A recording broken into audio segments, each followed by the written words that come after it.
Good afternoon. If we could get started, it would help because this is really your chance to talk to us. But first I want to go over a few things and then introduce a few people. First, I'd like to introduce several people in the audience who are members of the legislature. First, David Zuckerman, who is from Burlington, introduced one of the bills on legalization. David, thank you for coming down to Bennington County. We have Representative Tim Corcoran, Representative Kaya Morris. Do we have any other representatives here? Bill Botsow. How could I miss the tallest representative in the Vermont State House? And Senator Brian Campion. Most of you know from Bennington. Those of you who don't know me, I'm Dick Sears, State Senator, Bennington County, and Chair of the Senate Judiciary Committee. But first, Senator White from Windham County, Senator Ash from Chittenden County, and Senator Ash also chairs the Finance Committee, which will be the next step on the road if the bill passes out of the Senate Judiciary Committee. Senator Joe Benning from Caledonia County is the Vice Chair of the Senate Judiciary Committee, and Senator Alice Nitka from Windham County is our clerk and timekeeper and expert on all rules. The Senate Committee on Judiciary is holding these hearings for the purpose of hearing from Vermonters with their thoughts on possible legalization of marijuana and the regulation. This continues the General Assembly as a whole. This committee and the General Assembly as a whole has been examining legal treatment of marijuana for some time. We passed medical marijuana laws in 2004, and in 2011, the legislature authorized medical marijuana dispensaries. In 2013, the legislature decriminalized the possession of small amounts of marijuana under 1 ounce. We have been taking a measured approach in the past and will continue to do so in exploring the appropriate state response to the personal use of marijuana by adults. There are currently 2 bills in the Senate Judiciary Committee, S-95, Senator Zuckerman's bill, and S-241, Senators White and Benning are the sponsors of that bill. As witnesses, you're welcome to comment on these specific proposals or address other issues related to marijuana. If, and I'm going to emphasize that if the committee decides to move forward with a proposal for legislation or legalization and regulation, such a proposal would need to address the 5 principles cited by Governor Shumlin in his State of the State address. Those are keeping marijuana and drugs out of the hands of underage kids, imposing a tax low enough to wipe out the black market, using our tax revenue. I'm going to have to put on my glasses. Excuse me. Using the tax revenue from legalization to expand drug prevention programs, strengthening law enforcement's capacity to improve the response to impaired drivers under the influence of marijuana who are already on Vermont's road, and banning the sales of edibles into the other states how to figure to do it right.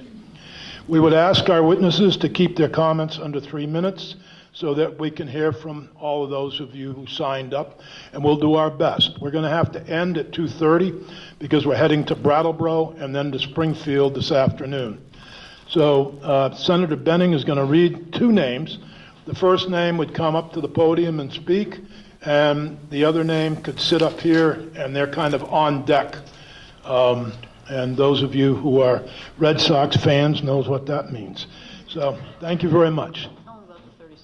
Oh, and Senator Nitka will show you a sign when it's 30 seconds left, and hopefully you will finish up at that point so that we can hear from everybody. This is not an interactive forum per se, but if people have questions or if you don't get heard, feel free to send us emails at the State House, and we will read them over and they'll be part of the record. Thank you very much. Good morning, ladies and gentlemen. I'm Joe Benning, and I really appreciate the opportunity to be here in Bennington, where I hope you all know how to spell my name. I'm going to be reading names, and as we go and we listen to everybody, some of you may realize once you've heard somebody else testify that what you're going to say is exactly the same thing. And should that happen and you decide you want to pass, just yell out pass as I call your name so we can move things along and try to get everybody in that wants to be heard. So first is John Zink from Bennington. Loyal Wescott, you are on deck, as they say.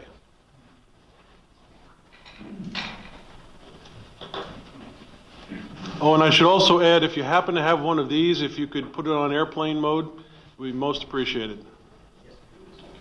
Good afternoon, ladies and gentlemen. My name is John Zink. I was the undersheriff here in Bennington County for 17 years.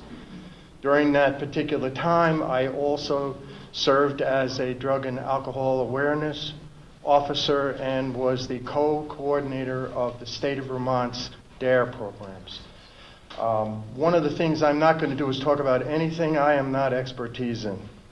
But one of the things I am relatively knowledgeable about is the fact that we have a serious drug problem here in our state and here locally in our county. We also have had in the past a serious drinking problem amongst young people. During the 1980s, when I was a patrol officer here in the Bennington Police Department, I personally investigated over 9 deaths in 1 year in this state, all juveniles, all motor vehicle accidents. I, for the life of me, cannot understand how we can possibly regulate the use of marijuana amongst teenagers. I know that we're going to make every effort. I respect the fact that you have complete confidence that you're going to try to do this, but there is a reality of things, folks, and I've seen that reality over 30 years. I've been in the trenches. I've been behind a desk. I've taught at the police academy. I have worked throughout the state, setting up, training teachers, training police officers in regards to these topics. And it is one of the issues that I know is a very dark place. The other problem is the black market here in this state. I personally investigated drug sales. I personally investigated people who are involved in the black market here. And one of the things I know is there is a tremendous group of people in this state who grow and cultivate marijuana for, i.e., their own personal use, as well as for consumption by others, whether it be friends, relatives, or people they sell these drugs to. And this is not something that's going to be easily controlled. One of the things I think you're all aware of as officials of this state is the fact that we have a very limited amount of criminal justice personnel here to manage this, and it isn't getting any better.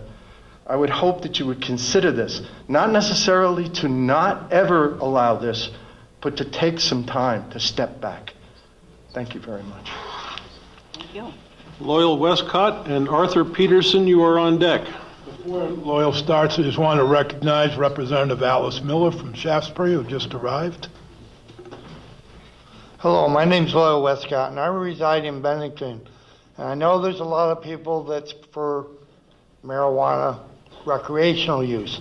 But I would ask that you guys go back, and I don't know if you can get records, how many ended up with paranoid schizophrenia, how many ended up with black lung disease, how many people ended up with COPD, and also if you do legalize it, mandate that they cannot smoke in a house where there is kids. If so, make it an automatic felony because you can get a contact high from marijuana. I'd ask that you look at the pros and the cons, because I got a girlfriend that died at 18. The guy was drunk and drugged up. It threw her out of the car laying on top of her. And if you remember New York State, as soon as they decriminalized it, Dennis Drew killed 2 people high on marijuana.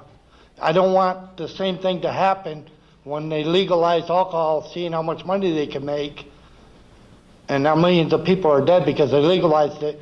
And the other problem I have, they're gonna be like cigarettes and alcohol. You're gonna have your adults out there buying it for the kids. It's gonna be easier for them to get than it is now. So I'd ask that you look at all that in consideration before you just go ahead and legalize marijuana. Thank you for your time. Thank you. Arthur Peterson, John Skult, you are on deck.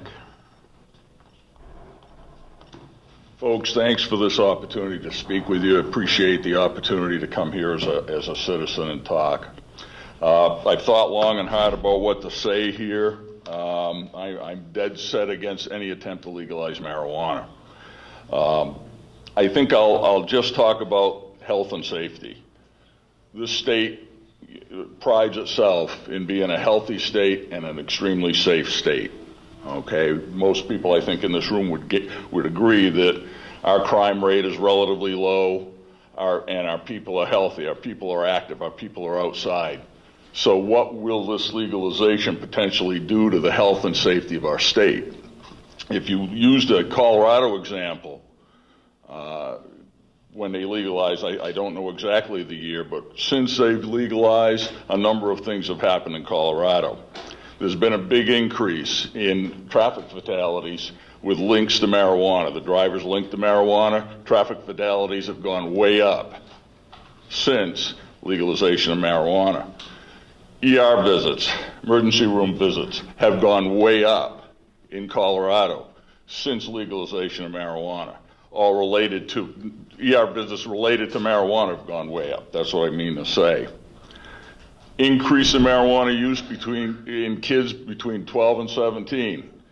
The opposite of what we're trying to do has happened. That's increased, not decreased. So if we think that legalization is going to stop marijuana use in kids, we're wrong. It just will not.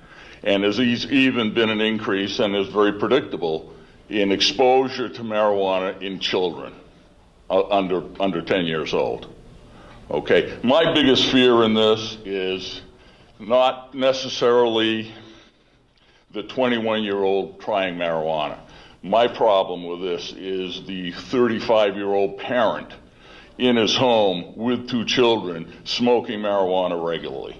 What does that tell those kids? I'll tell you what it tells them. This is okay, and I want to do that when I get older. That's what it tells them. If we bring big marijuana in here, and that's what these companies are, big marijuana, okay, they're going to sell this and market it. They want to see a year-to-year increase in revenue. What do you think that's going to get down to? They're going to be pushing it on our kids. If you don't think it, I think you're wrong, okay? A couple of years ago, I was a head high school football coach here in Vermont. I coached the Middle River Minutemen. I know there are kids who dropped out of our program, who were all gung-ho, got involved with drugs, and dropped out. And it's a terrible thing to see. Also, as a young second lieutenant in Germany, I pulled a guy out of a window who was high on drugs. And it left a lasting impression. I ask you to reconsider what you're trying to do here as a citizen. Thank you. Thank you. Yep.